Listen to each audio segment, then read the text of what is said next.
Bismillahirrahmanirrahim. Dear viewers, Assalamu alaikum. I am your host Faisal Raza and you are watching Foresight. Viewers, after 9 months of invasion, Israeli brutalities, war crimes and genocide still continues, even intensified. At least 38,848 people have been killed, while 89,459 people wounded in Gaza so far. Death toll includes more than 15,000 children. Many more children have been left without parents. More than 10,000 people are still missing in debris.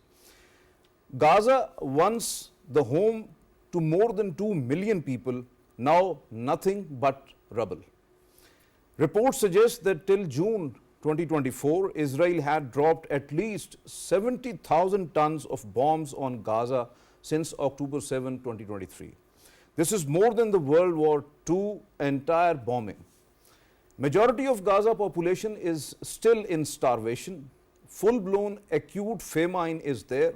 No food, no water, no medicine, no treatment to injured, no shelter left, even no fresh air to breathe.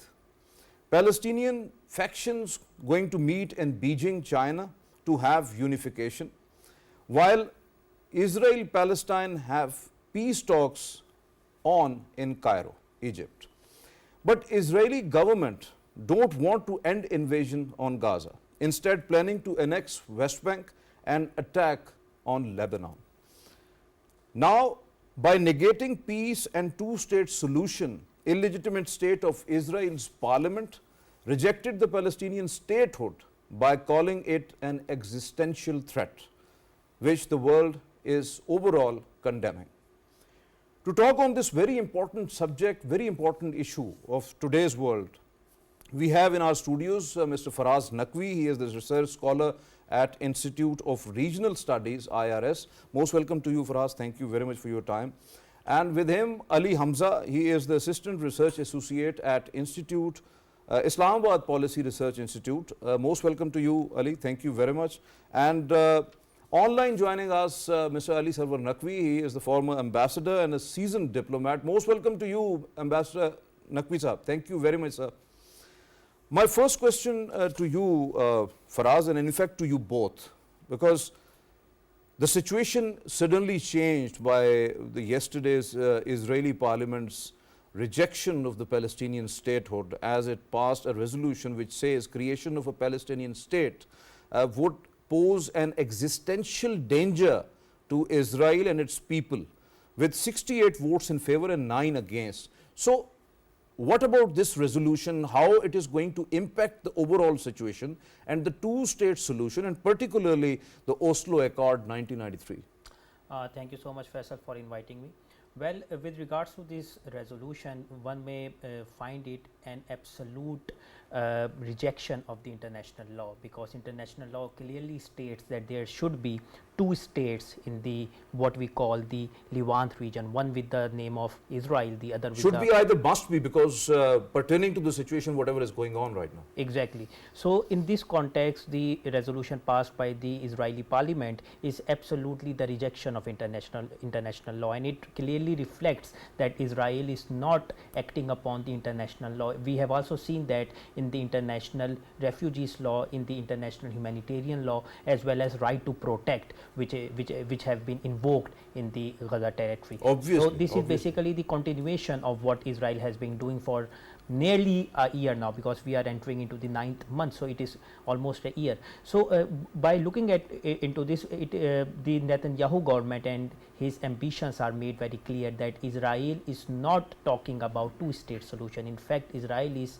actually trying to pursue the one state policy, in which we have seen that there should be no state by the name of Palestine. From definitely what the Israeli Prime Minister during the United Nations General Assembly session last year, yes, he has shown a map in which he has clearly said that it is going to be a new what we call the Greater Israel. Exactly. And it is in that map there was no Palestine, there was only Israel. So and if you see, this is basically the extension of what the previous law had been been passed a couple of years ago, in which Definitely. Israel was explicitly labeled as a Jewish state and the Palestinian and Arabs were labeled as second-class citizens. So this is basically the continuation of that law that was passed a couple of years ago. So by looking into this, we are actively seeing now from our own eyes that it is being happened in the what we call the Middle Eastern region, that Israel has been getting strengthened despite facing severe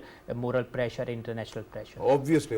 Ali, how you respond to it? Because right now, US has not only condemned it, but also reaffirmed that they want the two-state solution, as their National Security Council spokesperson, John Kirby, just given a statement on that. And also France condemned it. United Nations General Assembly Secretary General Antonio Guterres was very disappointed at this one, and he condemned it. Qatar condemned it. All other countries like Turkey, they have also condemned it. So how do you see this current situation right now? Well, Faraz is very right to point out that how contradictory this resolution of Israel's parliament is with the international law. But there is a very important aspect of this resolution, that from an international mandate, from the mandate of United Nations, the two-state solution is the only feasible solution for this conflict. So when the Parliament of Israel, it passes a resolution which does not accept the state of Palestine's right to exist, it is technically denying its own right to exist as well, because only two states have been internationally mandated to exist in this region.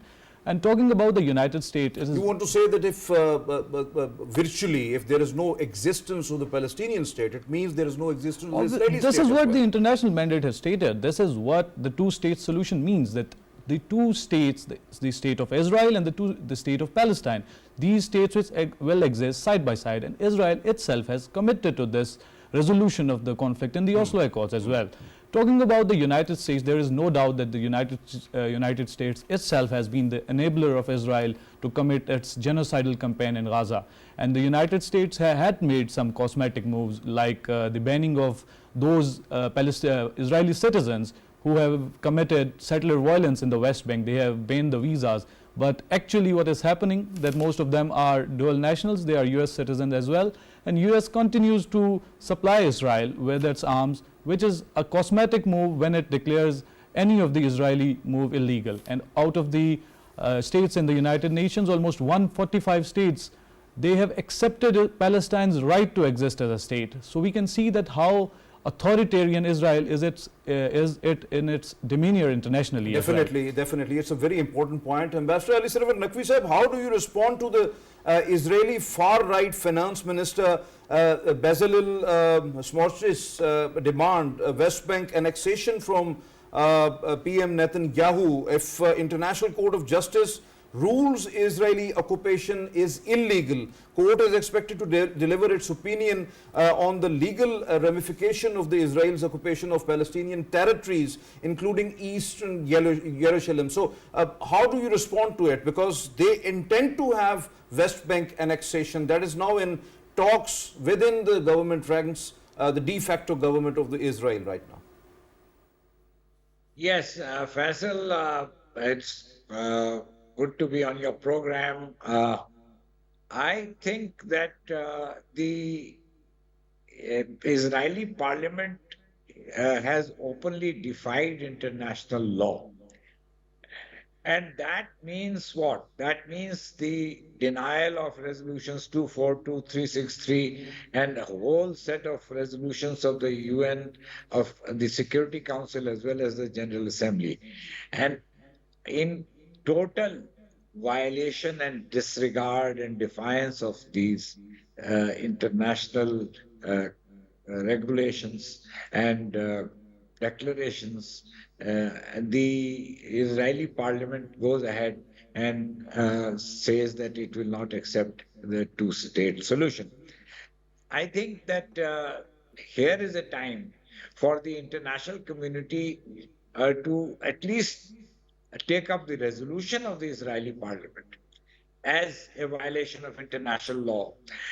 Otherwise, the United Nations will go down the way of the League of Nations, which crumbled under the actions of Hitler and the other Axis powers. because if the international law is defied in such an open way and by a body like the Israeli parliament, then there is no question of any talks or any discussions. So, therefore, the talks that are being held in Cairo, for example, are meaningless. The Israeli parliament has made it clear what what the Israeli government wants to do. And you have cited the comment of the finance minister, Israeli finance minister, who has openly called for the annexation of the Gaza Strip and the West Bank, and that again is something that is not allowed under any pretext. So the entire situation is now coming to a boil, as it were, and therefore some action by the international community. At least they should pass a resolution in the Security Council uh, condemning the action of the Israeli parliament. But Definitely. that is a Your point far is very important. right. Ambassador Sahib, a Palestinian ambassador, you are talking about United Nations. So, Palestinian ambassador to the United Nations, Riyad Mansour, told at the UN Security Council meeting on Middle East that what is happening in Gaza is going down as the most documented genocide in history. Question is, what prompted the world actually not to hold Israel accountable for its worst war crimes and ethnic cleansing going on in the that is unprecedented. Yes, that is a good question as to what prompted the Israelis to do it. But more important is that, and that is difficult to say, it must be some decision by the cabinet of Netanyahu and by Netanyahu himself. But what is more important is that the Israeli bombing campaign against innocent civilians, men, women, and children, against bombing of hospitals and schools and all civic facilities, is something that has not been condemned by the international community. And it goes on unabated, day after day, day after day, for the last nearly 9 months. So, this is, as you have rightly said, that the Palestinian ambassador's comment that this is the most documented genocide in history is absolutely correct. And I think this is a moment to consider as to what would the international community do if there is such a situation. Obviously, they are not doing anything. So the whole world needs to worry about this, not just the Palestinian people. However, the Palestinian people are determined and they are confronting this crisis with determination and with uh, great spirit. And this is, I think, remarkable. It is something that has to be admired and given. Credit should be given to them.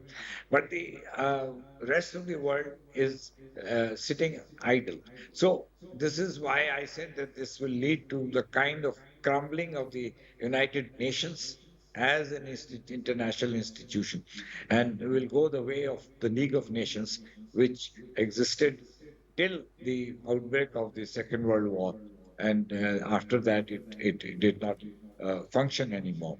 So Your this point kind well of taken, Mr. Ambassador. Your point well taken. For us, as Ambassador Ali Sarwar Naqvi sahab rightly said, that if Israeli Parliament Knesset has issued something unprecedented, or what we call the total rejection of the international law, so what means that there is a peace talk going on in Cairo? As Is there any possibility to have some sort of immediate ceasefire if they don't even want to have a Palestinian statehood there? So what sort of talks these are? These are just the eyewash, or any result could be there, as Israeli public wants actually the ceasefire deal. They want their people back.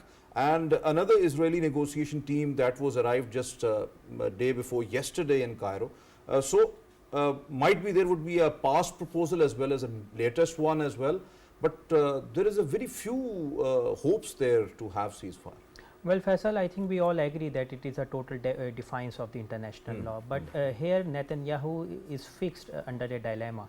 The dilemma is that domestically he is being under pressure for the ceasefire, for conducting ceasefire, because if we see that out of 120 odd members of Israeli parliament, only 68 voted in favor. Some of them abstained and very few of them basically rejected this resolution. So even by this lens we see that a huge a majority, you can say a sizable number has basically defied this resolution within the Israel. So there is a domestic pressure. So to basically to overshadow this domestic pressure, Netanyahu is basically, what Netanyahu is doing is to basically conducting ceasefire in Doha and in Cairo. But Netanyahu is also adamant upon his own ambition, and that is to eradicate Gaza and eradicate Hamas as it is being witnessed from various statements of Netanyahu. So the problem is that Hamas is not being vanished. The only group of people that is being vanished is the common masses, is the common civilians that are being facing. Because the message is very clear, as the Israeli Prime Minister just yesterday visited Rafah crossing, and it means that Israel will have a long stay in Gaza. They are not going anywhere and not interested in peace or withdrawal of their troops or having ceasefire over there. And then the parliament, what the resolution comes. So it is very much clear, definitely. So Ali, when we are talking about the prospects of patch up between the different Palestinian factions, so the China is hosting another meeting in Beijing on July 20th and 21st, that is coming now. Earlier, several meetings held without any success, including one in April this year in China. So then scheduled in June, but that was postponed actually, and now it's happening. So what are the prospects, what are the hopes there? Well, considering the fratricidal tendencies of all these factions, it is very hard to predict accurately. But the process has been going on. This is a very positive sign that the process has been going on. There were postponements of these meetings.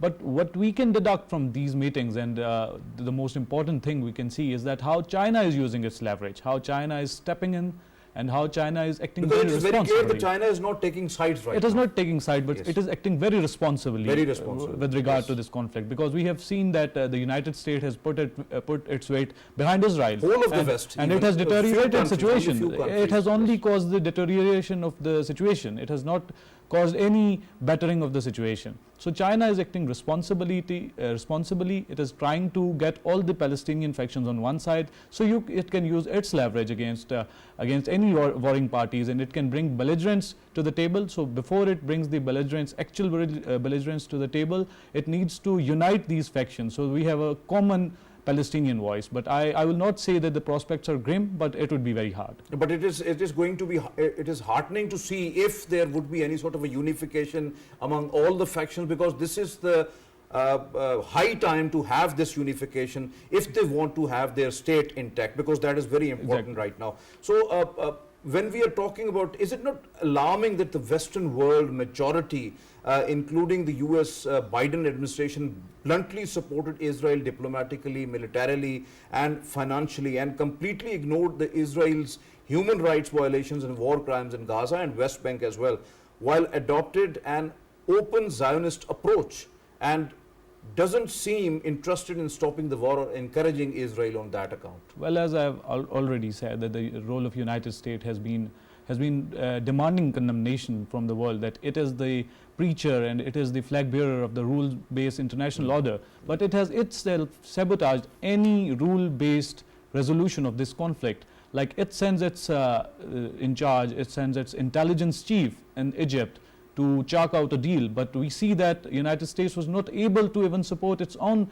CIA chief on the deal, and Israel denied any acceptance of any conditions that were imposed. And the role of United States internally, which has very recently changed, President Biden has tried to woo the voters, the non-committed movement, and try to woo pro-Palestinian voters, but that still has a very cosmetic value actually, because America, the United States, most importantly supplies Israel with those arms which it utilizes to inflict genocide on the Palestinian people. So we can say that it is it is the part of genocide Israel has been conducted in Gaza. Definitely, your point well taken. Ambassador Ali Sarwar Naqvi sir, do you not think that along with Israel, the US and Western weapon suppliers are equally responsible for murdering the innocent Palestinians, humanitarian catastrophe and worsening the conditions in Gaza, and they all must be made accountable along with Israel? Do you think so, that it must happen? Yes, you see, there is an old international principle and ingrained in law as well, that if there are hostilities in a particular region, then no arms should be, lethal arms should be supplied to any of the warring parties.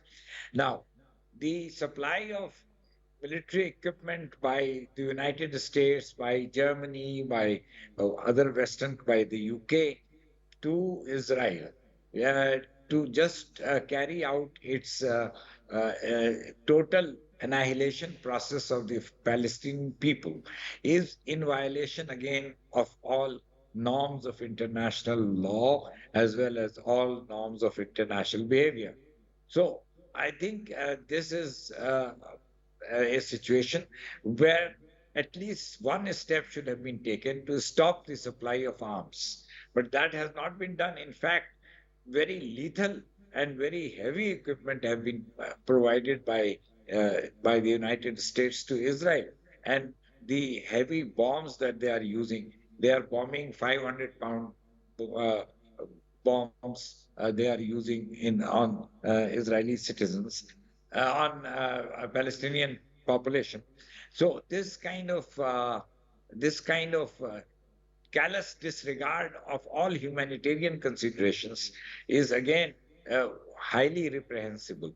It must be condemned in all manner that is possible. But that is not being done, and Israel has been going scot-free, doing what it likes. So the suffering of the Palestinian people is something that should be paramount. I mean, first, there should be ceasefire. Secondly, there should be relief supplies. There should be aid, humanitarian aid provided to the Palestinians. But all this has not been done and is not being done. And they continue to suffer day after day. So this kind of callous disregard is unprecedented in the annals of history.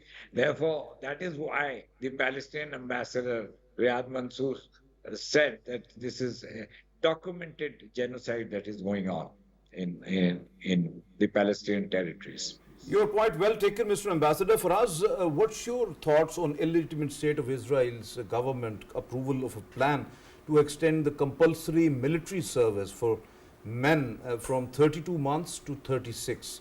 It means that Israel is not going to end this brutal aggression anytime soon. Yeah, so Faisal, this particular development basically reflects dual-faced approach. The first one is that Israel is being realizing that it is getting vulnerable because from the Red Sea to the Syrian territory, Israel has been encircled by the non-state actors, mainly sponsored by Iranian state.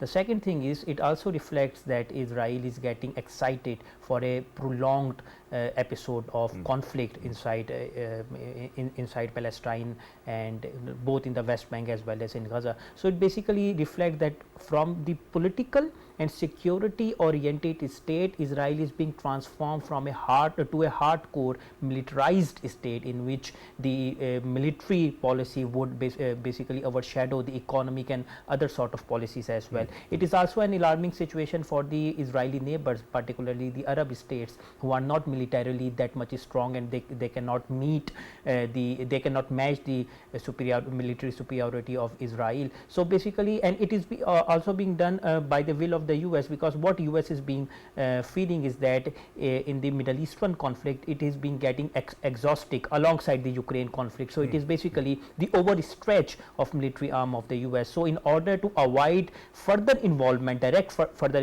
involvement in the Middle Eastern conflict, what basically US is trying to do is to strengthen the Israel as a state by supplying arms and by supplying the military aid, which is in addition to the already committed over 3.5 billion annual aid that Israel is being receiving from the US for the past 50 right years. Right now it's more than 14 billion dollars, and there are supplementary aids as well, and the hardcore equipment and the bombs and all that is separate. So when we are talking about Ali, on the other side of the world, how the Western hypocrisy is actually unveiled before the world, that why the brutal murderer of the innocent Palestinians, a war criminal, occupier, illegitimate state of Israel, is actually participating in the Olympic Games that will begin on July 26, 2024, so in Paris, France. So when Olympic Charter stresses upon that respect for internationally recognized human rights and universal fundamental ethical principles, so why the Israeli participation there in the Olympics? Faisal, it is very unfortunate that we have to say that after so much bloodshed in history and the humanity has witnessed, geopolitics still trumps international law and any rules-based international order. And whenever we see a conflict in but unfortunately when we see Gaza, there is no rule-based order. Exactly, that is what I'm pointing out to. And the misery is that those who have proposed this rules-based international order and who claim to be the flag bearers of this international order, they are themselves just manifesting their hypocrisy when they allow Israel to just behave very normally. They are going on the stage of Olympics which recognizes that the world must have universalism, must have humanity, must respect each other's rights, and it is a platform to celebrate all these propositions which the ideal ones we have in the world.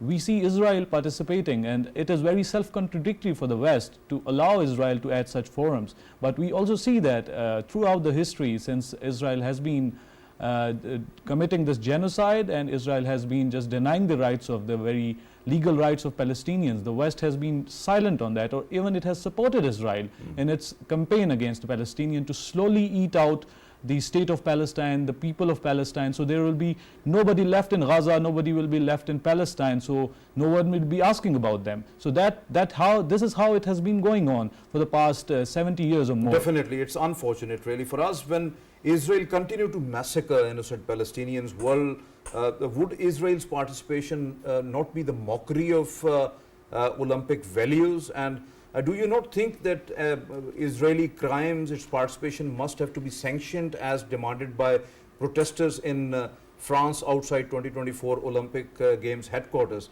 And now the European Muslim Forum to protest Israel's participation in Olympic Games in Switzerland outside the International Olympic Committee headquarter in Lausanne, and United Nations headquarter in Geneva as well. So how do you see that? Well, Faisal, in an ideal world, yes, Israel should not be allowed to participate in the Olympic Games, but we know in ideal world. In ideal world, yes. But we also know that the international politics is dominated by the interest, and they are not the interest of the society, they are the interest of the state, the political elite. And the political elite in the West, both in the US and the Europe, they are basically the supporters of Israeli state, because they see Israel as an only entity in the predominant Muslim region that can promote the Western liberal values as they claim to be liberal.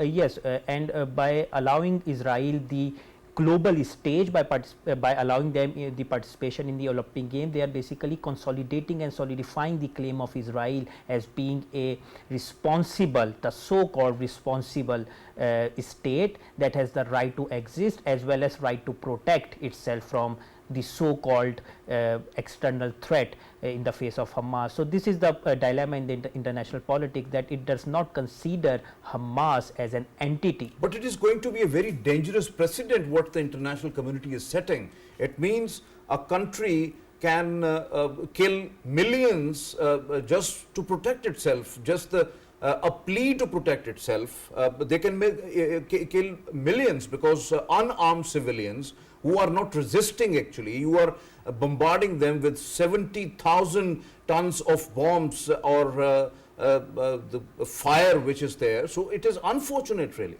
Well, Faisal, the precedent has already been set in the early 2000 by the name of war on terror, and in the early 2000 to 2006 and then in 2009 and 2014 we have seen that the international community has basically supported Israel on the similar plea that it has the right to defend itself from the international terrorism, while the case of Al-Qaeda was totally separate to that of the case of Hamas, because Hamas is basically a political entity in a specified territory having the votes of the indigenous people, and they are basically governing. They have the political wing as well as the military wing, while the other terrorist group that are universally accepted, they are only militarily available and they do not constitute any political wing. So under this disguise, what international community is basically and promoting. it is another story that terrorism is only actually cornered with Muslims Exactly. rather than to be any other entity. So this is really unfortunate. Exactly. So Ambassador Ali Sarwar Naqvi sahab, on behalf of the United Nations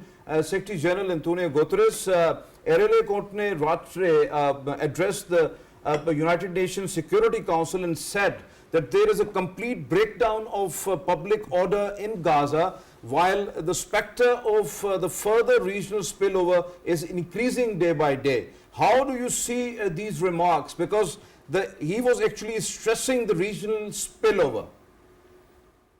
Yes, I think this is a very clear possibility, and I would not be very concerned of the regional spillover, because there should be a regional spillover to restrain Israel. You know, the other entities, Hezbollah and the Houthis, they are actually taking action in support of the Palestinian people. So if there is a free for all, if there is no control over Israel, if Israel continues its total indiscriminate bombing against a civilian population, then there is a case for all those who want to come to the aid of the Palestinian people should do so. And I don't worry about that. I worry more about If anyone dare to come to restraining rescue the Palestinians really. a Israeli state which has gone total amok, as they say, which has gone totally irresponsible in its, Faisal, just a minute or two, the Why not? international Please community carry acted in the case of the people of Serbia, when the Muslims were being eliminated by the Serb government, and then in Croatia. And in that, the international community came to the rescue of the Bosnians, who were the Muslims by and large.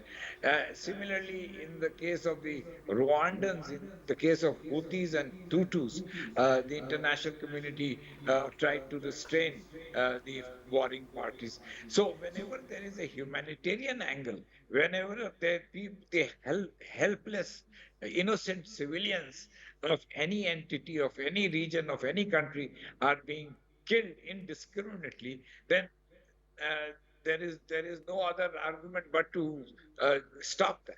And by whatever means is possible, it should be stopped. Definitely, your point well taken, Mr. Ambassador, and well said, well elaborated. Ali, at least more than, or we can say right now because it's more than, because early morning there was an attack by the Israelis at the Lebanese territory as well.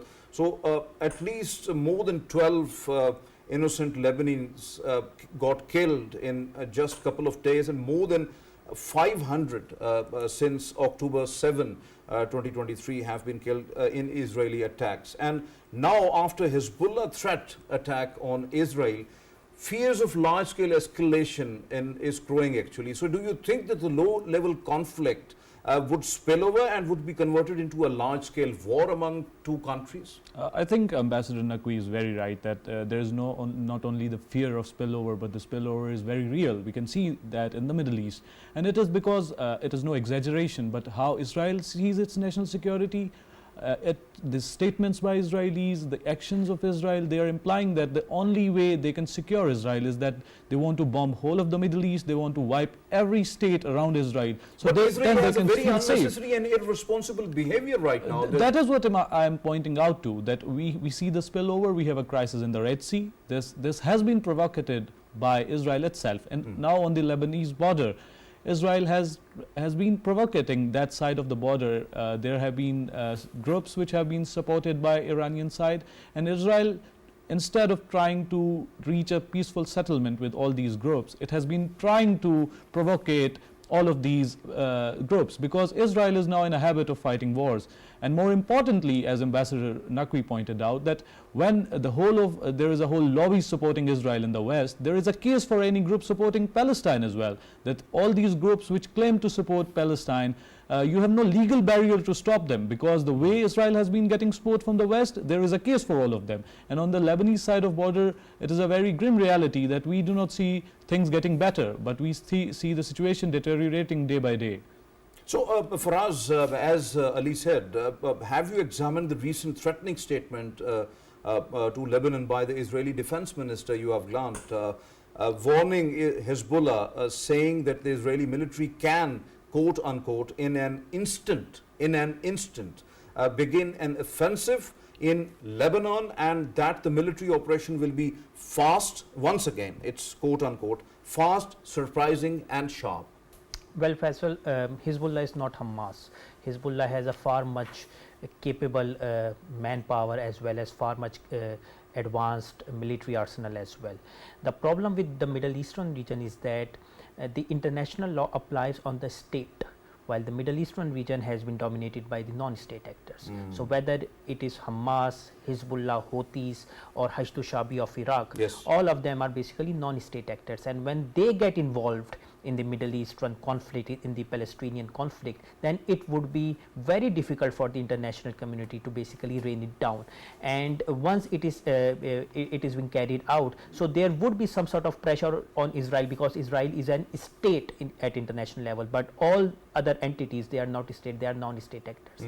And reflecting onto the past experience, when in 2006 the Hezbollah-Israel war occurred, that prolonged for 33 days, it ended in a stalemate. Now for a state, the stalemate is basically a synonymous for the losing cause, while for the non-state actors, having a stalemate with a nuclear armed state is basically a victory in itself. And from there on, Hezbollah capabilities basically surged to the level that there are reports that Hezbollah is now more capable than the Lebanese National Army itself. So if Hezbollah gets involved, then I can assure you that Iraqi resistance militias would definitely gonna get involved, and some of the groups that are based in Syria are definitely take part in this conflict, because all of these groups that are labeled as but do you axis not of think resistance. that but right now the Lebanese economy is under a very fragile circumstances, and even the Jordanian economy, then the Egyptian economy, and they are surrounded by non-state actors actually. Then you have a belligerent type of enemy which has no respect for the international law, any sort of a convention. They don't respect the humanitarian law, no respect for the human rights law and all others. So situation is going to be very grim over there. So if the conflict escalates or the spillover is there, do you not think that the whole of the region is going to engulf into a conflict? Definitely, Faisal. With regards to Lebanon specifically, Lebanon has been facing the banking crisis and financial crisis for the past 4 or 5 years since 2019. But still we see that Hezbollah is present in Syria, Hezbollah is attacking the border regions of Israel, Hezbollah is in northern Israel. In northern Israel, definitely, and Hezbollah is also assisting the Houthis, whether diplomatically or militarily. So Hezbollah case is separate from the Lebanese case, while Lebanon as a state would not want to get engaged in a war with Israel. The case of Hezbollah is different because Hezbollah doesn't take orders from Lebanon, because Hezbollah is an autonomous entity having more capabilities that they can act on their own regardless of their approval from the Lebanese state. So this is the situation which I am trying to point out, that if the conflict would escalate it, the international order, the regional order would be disturbed, because international law does not apply on the non-state actors. So Ali, how you comment on this situation of spillover and escalation into the conflict? The prospects of such a spillover are very real, and we, as I pointed out, that when we see that there is a crisis in the Red Sea already, and on the Lebanon side, on the Lebanese border, there are prospects of a war with Israel.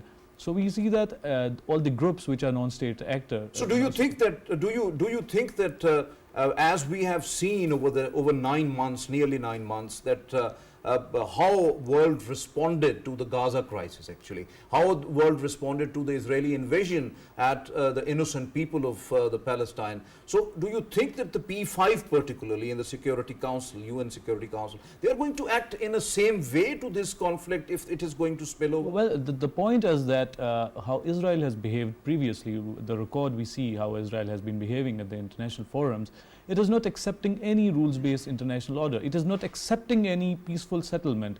It is just being belligerent. It is not budging from its stance, whichever stance it has taken. So, and the enabler, the United States, it is very grim reality. The United States has been vetoing in the United Nations any prospects of a resolution which can finally put an end to these hostilities. So I think that the P5 will have a lesser role, as the Ambassador Naqvi has pointed out, that to look at this in a very large picture.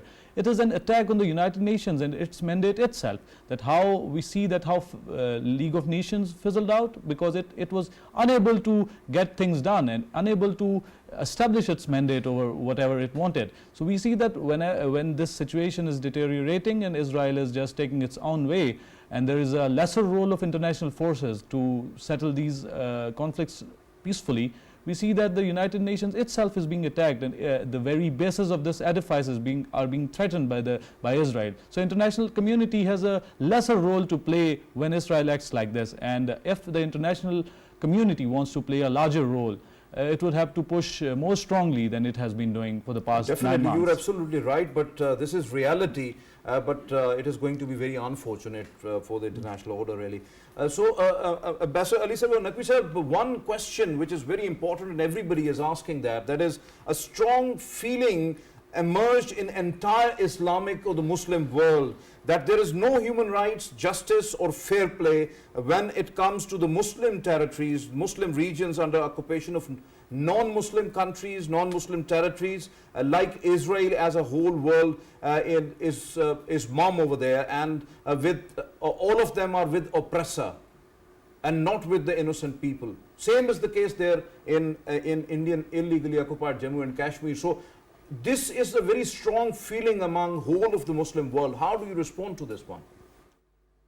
Yes, I think that is a very justified feeling, because it is true that time and again, whenever the Muslim people are under threat and are being attacked and action is being taken against innocent population, as in Jammu and Kashmir, the world remains silent.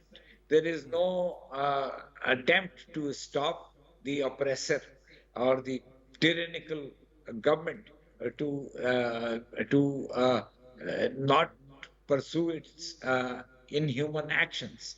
And even though there are voices that are raised again and again in both Kashmir and in the Middle East against this kind of discrimination of Muslims, but the fact of the matter is that this discrimination exists, and nothing can exemplify it even more or as much as can be imagined is the Israeli action against the Palestinian people.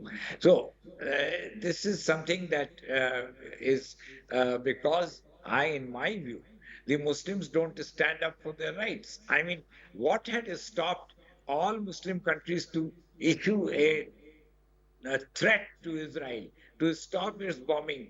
And if it does not, they will all join forces, military forces, to take action against Israel. At least some declaration should have been made. Even if the action was not taken, there should have been on record a threat that should have been given to Israel to stop its bombing campaign against innocent Palestinians. But even that was not done. So I think we are ourselves to blame, because unless we stand up for our own rights, why should we expect others to help us or support us? Definitely, you are absolutely right. You are absolutely right. We have run short of time, and your comments are very brief and very well elaborated. Thank you very much, Ambassador Ali Sarwar Naqvi Sahab, for being with us online. Thank you very much, Fraz Naqvi, for your time. Thank you very much, Ali, for your time in studios. Viewers, as our panelists have suggested, and if Israel don't accept the Palestinian statehood, means they are negating their own self, they are negating their own existence. It's another discussion that whole of the world don't accept the illegitimate state of Israel unless until there would be a two-state solution. United Nations Security Council has to pass a resolution, because it's their responsibility when Israel is negating actually the United Nations itself and the UN Security Council. So they have to, Security Council must have to condemn Israel and its move in its parliament and endorse the two-state solution, because this is the right time to endorse it. Otherwise, it is going to be seen that United Nations is succumbed to its injuries before Israel. So when we are talking about that the world is sitting idle to the unprecedented situation in Gaza, unfortunately, US and the West keep on providing weapons to Israel, that must have to be stopped. There must have to be some respect for the international law, international humanitarian law, and the human rights law. It is important that there must have to be a ceasefire in Gaza and even in the West Bank, because the settlers are doing terrorism over there. So that must have to be ended, and the humanitarian assistance must have to be provided to the innocent citizens of Gaza. So there are fears of the spillover of this whole conflict into Lebanon, might be to Syria and to any other country, and the whole of the region is very fragile in that aspect. It is not going to absorb such type of a conflict really. So Middle East is actually is encircled by the non-state actors. It is going to be a mess for Israel, a illegitimate state of Israel as well, and its people as well. So world must have to think that if there would be a peace in Middle East, if there would be the two-state solution intact, then it is going to be the peace in the whole region, and there would be a prosperity and economic stability. So this is all today's Foresight. It's time to sign off. Allah Hafiz.